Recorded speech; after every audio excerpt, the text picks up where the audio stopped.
say most recognizable names in Broward County when it comes to elected officials, and that is Tim Ryan. So he used to be a state representative, then he became a county commissioner, he was a county mayor, and so I've had the privilege of working as his director of policy at the county for him and with him on a lot of issues for the past 5.5 years. And so working in Broward County government was the honor of my life. Being in a position to craft and shape policy that impacts the county, if passed, of course, by the county commission, which is formed of about 9 members, right? 9 members. So you craft this policy, and then if at least half plus one, in this case 5 people, pass it, then it becomes law, basically ordinance for the entire county. And having that ability to work and shape policy was the honor of my life. However, being there, you also realize that there's so much opportunity left. Welcome to the Yacht Captain Investor Podcast. I'm your host, Scott Kidd, where every week we dive deep into conversations with real estate pros, business owners, and maritime professionals about their mindset and journey to success. Please help support us on our journey and our channel by liking, subscribing, and commenting below so we can help you in your journey to success. How you doing today? Scott Kidd, the Yacht Captain Investor. Today I have the pleasure of having a new friend of mine, Eugene Bold, who is running for Broward County Commissioner. We met recently at my meetup brought there by a mutual friend, Vu. How you doing today, Eugene? I'm doing great. How are you? Oh, I'm great. It's a pleasure to have you here. And thank you. For people that don't know who you are, just tell us a little bit about yourself. Absolutely, and happy to. My name is Eugene Bold. I live in Broward County, more specifically in Hollywood on the beach. I've been here for quite some time, more than a decade, almost a decade and a half, and I'm raising my 2 children, a 3-year-old and a 5-year-old on the beach. We love Florida. We love Broward. We just love, the lifestyle that really this area, this part of the world provides us, and we're trying to make it better. I'm trying to make it a little better. But yeah, I was born and raised in a communist country in Romania. I've experienced socialism and its ugliness, and so part of my platform is just making sure that we provide opportunity for all, and especially we go and chase the American dream and make sure that it's available to all of us.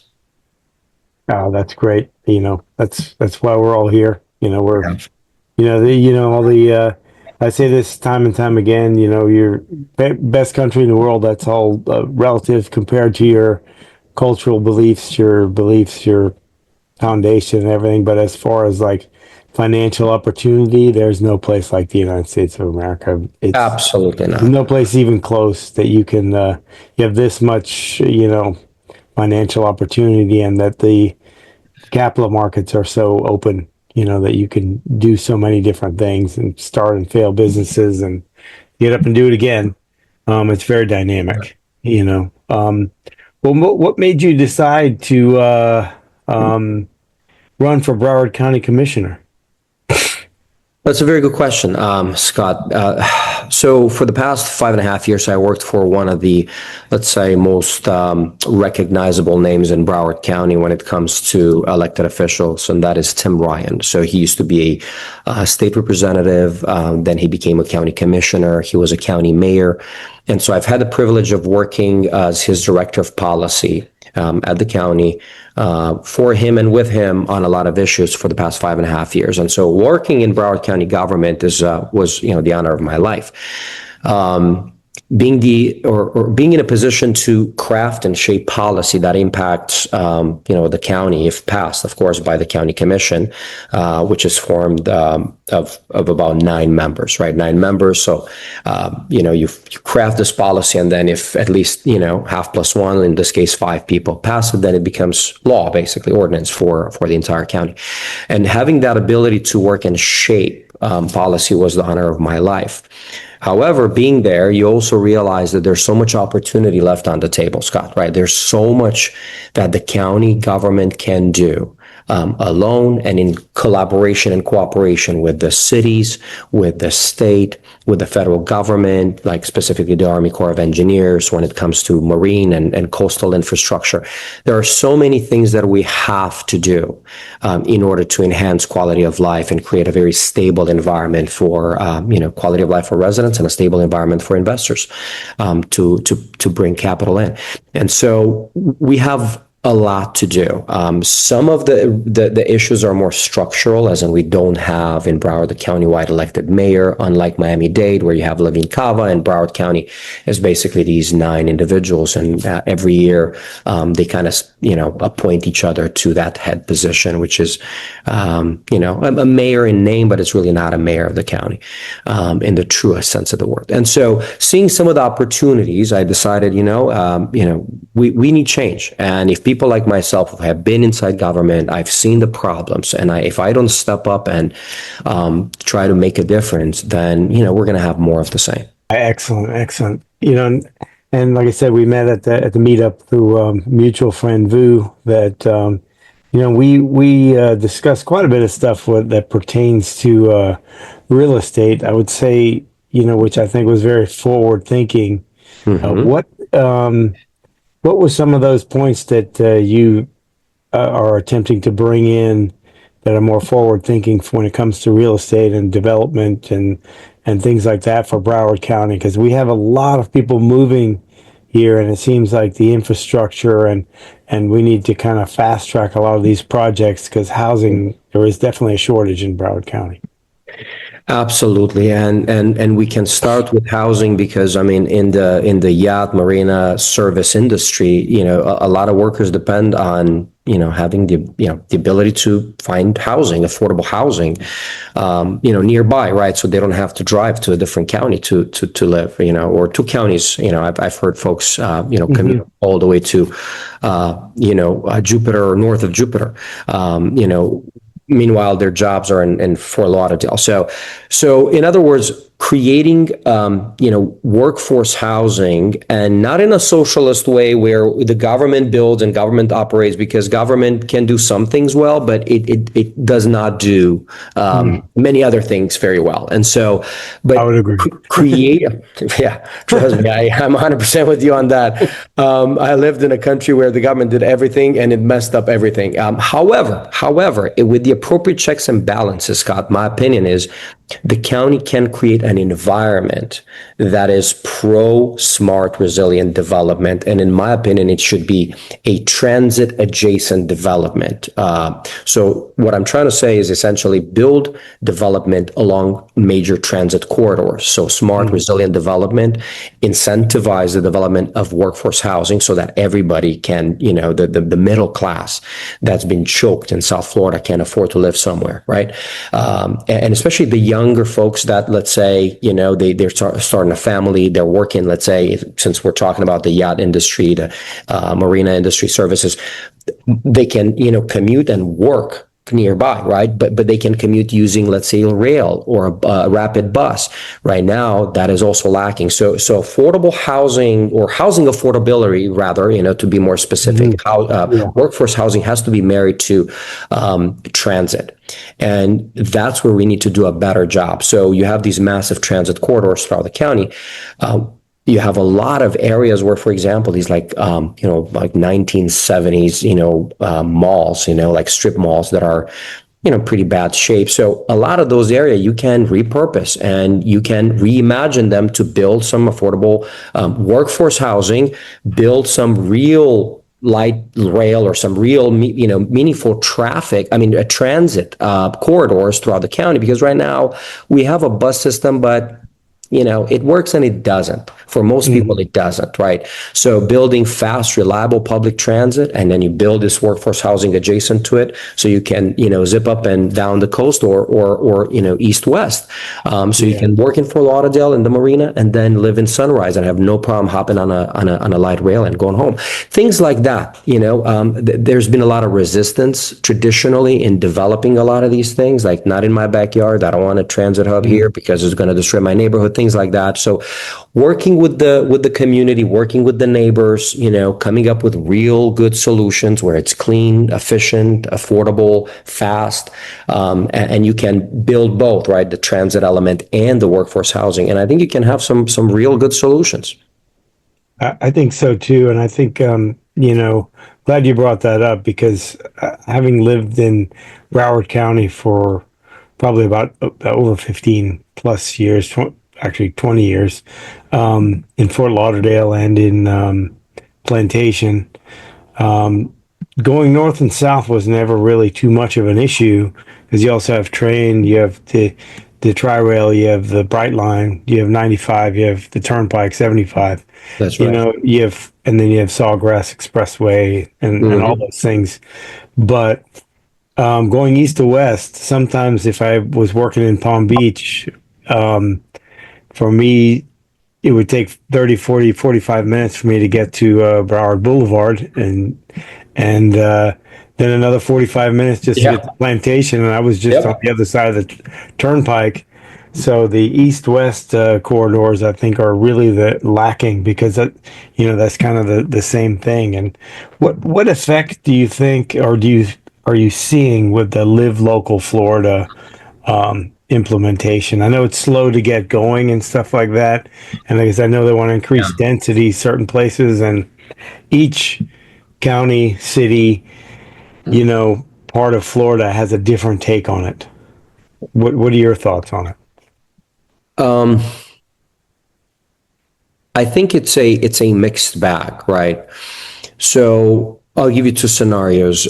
Using it to build workforce housing, transit-oriented development, and encouraging that, creating the platform and the incentives for that to happen is a good thing.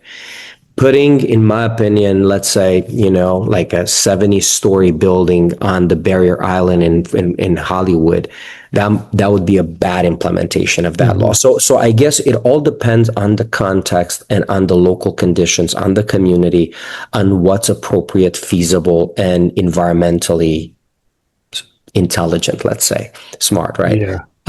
Because there are certain communities that should maintain their, let's say, soul.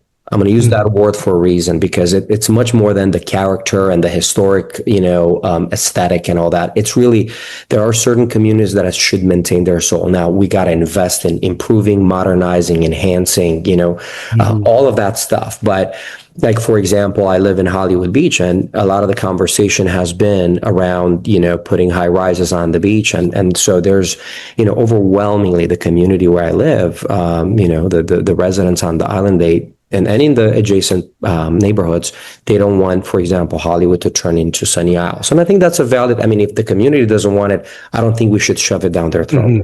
However, like I said, in itself, the law can be used very effectively to help spur development, specifically transit-oriented development that's smart and resilient around the county.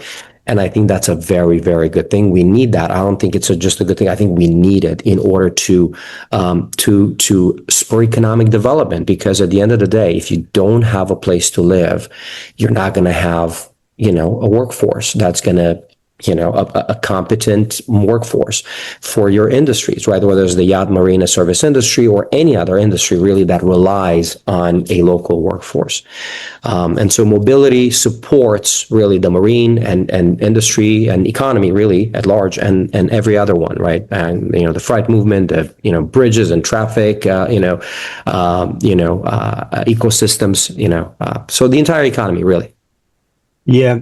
I would say what people don't realize is that real estate in general supports a lot, every segment of the economy pretty much. And people don't realize that also that the yachting industry is huge, and especially in South Florida. It's a little known thing that it's a large part of the, Florida economy, especially in South Florida. And, it's getting tougher and tougher, especially the yacht services, yacht businesses and stuff to have that housing that they need to live there. And that's why a lot of people have been, with it getting that way. And, you're exactly right that the implementation of the Live Local Florida needs to be, specific for that area, because if you're putting a giant high rise on a barrier island, that's probably not best use case, because most people that need to afford the housing aren't necessarily going to go down and afford to live on the barrier island anyway. So we need more impact studies that see where this is going to be best use case with a lot of these things. And I would say that, the one thing I do like about it is that they're increasing the density in a lot of areas where you can actually, if you own a home, I'm going to see things in their backyard. So you're going to have multiple, 2 or 3 units on the same single family plot, which I think is good. It's a good use because, a lot of people are going to have, going forward with the rents being where they are, the multiple families living. So then you can actually have, like they used to call it a granny flat. So the grandmother lives back there, which is great for the family, or you have additional income for the family by building that. And do you see something like this being implemented as a part of the Live Local? You could even have 3 or 4 more units on the plot. I mean, where appropriate, absolutely. I think it can be a good idea, and especially if the neighborhood wants it, right?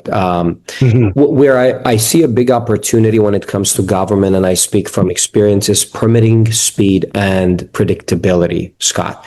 That's where I think we have a big problem, because let's say you have, a developer that, wants to make a positive difference in the community. They want to bring, a solid project. And then they're stuck, right? They're stuck because, they don't have predictability. They talk to multiple people in the same municipality. They get a different answer. Sometimes they go to the county. They get a different answer as well. And so I think certainty and predictability within the permitting, processing, at the county, at the city, that has to be worked on. And because the county is really the elephant in the room, because it's the county, right? So you have all these municipalities. They sometimes have different requirements, different systems, different, timelines. Working to harmonize a lot of those processes, I think, would go a long way, right? Where you create a one-stop shop. So someone who wants to do something, I mean, it can be, a developer can be anybody, right? You want to build a marina, you want to do anything. You want to put a fence on your house. So some of these things have to be cleaned up, and county could work with the municipalities to say, how about we work together? We bring everybody in, we work together to harmonize and streamline these processes. I think that would go a long way, because it would create certainty, predictability, and when folks come and say, hey, we want to invest, they know exactly the time frames they're talking about. Then all of that would be tied to their own financial commitments to their credit, to their banks or lenders. It would create a space where investing would be predictable, and there wouldn't be all of these like unknowns, these unknowns that somehow, unfortunately, create a lot of issues for the investment community.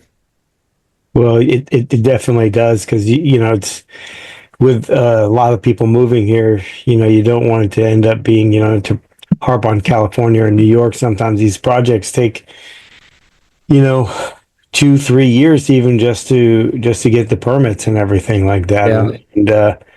And us being open for business, that's going to stifle business. Not that you want to just rubber stamp everything, but I think you're exactly right that you want to get everyone on the same page, where everyone, what I've never understood is why each city government or county government, they don't talk to each other, or they don't have any channels for them to be able to share information, because they don't, for some reason, there's just a scarcity mindset that somehow they need to control this information because for some reason. But if there was more shared information, you could get a streamlined process. Are you seeing like potentially some more implementation of AI through these processes and stuff like that, where we could have like all these types of permits are similar, so let's use this type of process to where instead of 4 weeks, it takes 2-3 days,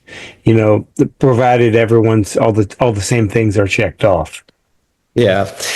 No, I think you bring up a very, very good point. So I'll start with an anecdote. Well, my lived experience. So my term with the Office of Commissioner Ryan ended in November of 2024. So about a year ago, a little more than a year ago. And right before I left, on my personal devices, I was an avid user of ChatGPT. And you would assume that government has the same appetite to adopt new technologies that are vetted and proven in order to streamline and enhance the services that they offer the population, perhaps cut costs, all that, right? All that good stuff that comes with implementing a smart, safe AI. Well, when I reached out to my, the head of the IT department, I said, listen, I would love to use it on my computer. And he said, well, no, I'm sorry, that's not possible. I'm like, well, I'm working for the county commission, I need to be able to leverage the power of AI to, improve and enhance my, the workflow of my office. And he's like, yeah, I'm sorry, we do not allow that on AI on government networks. Really? I said, why? Well, it was like security. Well, I said, well, can we identify, the government grade level of security that because even at the time there were options where a lot of these AI companies and LLMs were offering, government level security. Although most of the information that is housed within government, county government especially, it's supposed to be open to the public. I mean, it's supposed to be a transparent government, and we're not supposed to hoard information unless private identifiable information. I mean, you're supposed to be transparent as a government. That's not really the case in most of the time in my experience. And there are reasons for that, because if people find out what's going on, they're not going to be very happy to keep paying their taxes. So yeah, and I was told, no, sir, I'm sorry, you cannot have AI. So this was November of 2024. This is where we are now. Things, I'm sure, have changed since then, or I would pray and hope that things have changed since then, but really that's where we are. And that was the case with a lot of the municipalities I would talk to. I mean, heck, wow. Before I left, Scott, before I left government, I remember going into a room and there was a lady. Do you remember those microfilms that were popular in the 80s? Oh, yeah. That's like 1970s technology. There we go. Well, I walked into a room and some poor soul, she was basically trying to scan all of those using one of those machines in order to digitize the content of those microfilms. So we were still at that level. Bottom line is there's such a massive opportunity to look into the future and adopt a lot of the safe, proven technologies that the private sector has already adopted and leveraging to great success in government. Part of the reason a lot of these conversations aren't having place is because there's a generational gap, right? Yeah. And you have, let's say those that are, let's say retired and they're still in government, they run government, and these are folks that have done a great job, and they've had long careers. They understand governance, they understand the institution, they understand law. But you don't really have a balance in terms of other generations being represented, as simple as that. For example, Scott, if I were to be elected to this commission office, I would be the first elected millennial on the county commission. So that is part of the problem. Although I've worked with many elected officials who are very well versed, but it is really the system, the model that is not very, let's say, forward thinking, that is willing to take in any kind of risk, to be adaptable and transparent. By default, you have to push this machine because in government, unlike the private sector, where, to use a crass metaphor, you have to hunt what you eat. In government, you don't. You get fed. And so there's no real incentive for a lot of the bureaucrats, and I'm not even talking about the political class, but the bureaucrats, to to hunt because the food keeps coming. So all they need to do is to mitigate risk, risk for their own jobs, risk for the system, and sometimes pretend to work. Meanwhile, there are no real deliverables. There's no real accountability. I mean, we can say there is, but sometimes there isn't. I've seen in many cases where there wasn't real accountability for massive failures. I'll give you one example, and then I'll stop. Broward County doesn't recycle plastic, or doesn't really recycle plastic. We might recycle, but we're in the single digits. Under 10% of our plastics get recycled. They all get dumped in a big pile out west. And part of the reason that is happening is one of the points you made. The county and the municipal governments don't work well with each other, because in this case, they would have to work together. And secondly, there's no penalty. There's no real penalty if things happen or don't happen. We don't recycle. Nothing really happens. The same people get elected by and large. The bureaucrats stay in their jobs. They get pretty solid paychecks. And I'll give you an example. The top bureaucrat in Broward County government makes as much or more than the president of the United States. And so, and that is a fact. That is a fact. And she's a bureaucrat, an elected bureaucrat. Now, I'm not going to speak about, her job performance, because at this point, I don't think it's appropriate of me to make a comment on that. However, as a whole, I believe county government can do a far better job in driving change and really responding to the needs of the community. Yeah, I believe so. I believe we can all do a better job of being active and participating in what we can do to make it better. And I just wanted to quote, I had Dr. Benjamin Hardy on my podcast one time, and I'm a huge fan, and it was really an honor to have him on there. But he said, the system protects the system. That's it.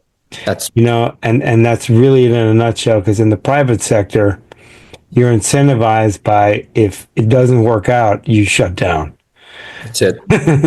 and government, you're not. Well, they shut down the government. That's a whole nother. They just do that for spectacle or whatever they do at random. And it seems like the city and county governments and state governments, they all get certain money based on certain non-incentivized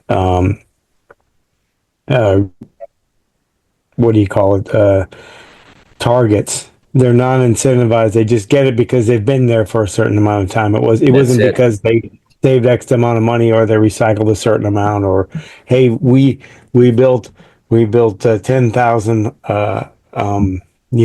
workforce housing units this month. We did, whereas in development, because that's mainly what we do is development in Dallas and in the Midwest, Kansas City and stuff. It's we're incentivized by building more and building it at a fair price and everything, to where it has to make sense with the numbers. We can't just build what we want to build and then get paid anyway. We'll all lose everything that we have, plus anything else anyone else invested with us. So it's a poor business, but in government, it seems like it's a more top heavy, especially since you mentioned that the commissioner makes, or the person you just mentioned makes more than the president of the United States, which I would argue that government job carries a lot more responsibility. So, but that's neither here nor there. But what do you see going forward that any one of us can do as like real estate investors that could potentially make it better for other people investing and other people wanting to do development, or or just invest in real estate in general and provide good quality, workforce housing for people in the county? What I would say is, I think as a community at large, and specifically the investor community, I would advise getting involved in the political life of of Southeast Florida, whether it's Miami, Palm Beach, or Broward. And I say that because I also think we have to look at this entire region, in a unified way. I think we're in this together. Oftentimes governments, chop things up and say, well, the street light is where my responsibility stops. That street light, if it's broken across the street, that's not mine. And so, screw them, basically. Yeah. And so, and I've seen that a lot, oh, that's Miami-Dade, like, oh, they figured out recycling. And Palm Beach, oh, they're good. Like, we're going to do our own thing. Same thing with buses, like, I'm like, we humans don't operate like that, like, if I'm not mistaken, 40% of the workforce in Miami-Dade lives in Broward. Things like that, like we're really and we should operate as a region. Yeah. So getting involved, going back to my initial point, getting involved in maybe not even the political life, because if I say like that, folks may assume that I'm encouraging folks to run for office, which I do. I think we do need, risk takers and folks, visionaries to run for office and refresh the system. But I also think getting involved in the civic life, as in like, who's running for county commission, who's running for city commissions, who are the folks that, let's say, have a mindset that is pro-smart growth, that care about execution, folks that care about timelines, about measurable outcomes, like paying attention to who is actually making the law or the rules in the space where I want to play, right? If I want to invest in a certain area, I think it's a good idea to see who exactly is going to make the rules for this area that I want to play in, because those rules will impact my bottom line in a significant way. Oh, yes. And so, and really like this, paying attention to that execution and timelines and measurable outcomes, and the people that, have that type of a mindset that matches, your values and priorities as an investor, I think will go a long way, because eventually it will lead to a government that executes, systems that perform, and an overall, let's say, a more disciplined strategy that will lead to a disciplined government, right? And then talking about resilience and infrastructure. So we talked about affordability, transit, regionalism. I think we have to talk about resiliency and asset protection for residents and businesses. I think this is a big deal. And so what that looks like, and we can start talking about the drainage, the pump stations, the seawalls, the canal maintenance, storm hardening, all that stuff. But it also goes back to leadership, as in a lot of these things need money, require massive government investment. If you go it alone, then you have to find the money in, either, squeeze businesses harder, squeeze your residents harder, because no matter what, the Broward County has a budget of $8.6 billion. However, a lot of that, or almost all of it goes into, services they deliver, whether it's, a pass through, like the BSO where the county approves the budget, Broward County Sheriff's Office, or the port and the airport, which are both county assets, but they're enterprises. Like they don't take money from the taxpayers. They generate an income because, like, let's say they charge a lot of the cruise lines or the airlines and all that stuff. So they're kind of in their own little pockets, but they're part of that large budget that I mentioned, right? However, you still need, we're talking billions with the seas rising over the next few decades in hardening your infrastructure. So that way we can keep growing our marine industry, and we can keep investing in infrastructure and in real estate and all that stuff. So you need money. If you don't start building strong relationships at the state and federal level, the only option you have if you want to keep growing is to squeeze the lemon harder. And the lemon has only so much juice, right? Yeah. So you're going to squeeze your local ecosystem harder for money. You're going to increase taxes. And so if you want to avoid that, then you have to play nice with the state and with the federal government. So that way you bring in the feds to help you out when you do one of these massive projects on the beach or in some of our marines, or the areas where they have jurisdiction.